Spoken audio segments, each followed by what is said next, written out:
onwisse treed. Do bist fjot. Maar ik weet net precies waarheen. Dien huis is leeg. De deur op slot. Die nummer. Het bestiert net meer, zei de telefoonjuffer en verbrekt de verbinding. De blomkes in die tuin litten het kopje net hingen. Ja, meidje, verdij een boeket, als wol komt thuis. Ze wien nog in de wintersliep en kregen sa net alles mee. Ek net hoe tien onwisse tred de laatste keer vergoed het paardendel roem. Ik zal ze vregen om wat DNA en zet ze in mijn eigen tuin.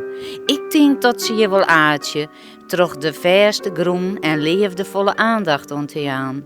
Mochten ze nog geen zijde nog eens wat die toe ha, strik dan gereistes del in uw meer skippelijke blomketuin.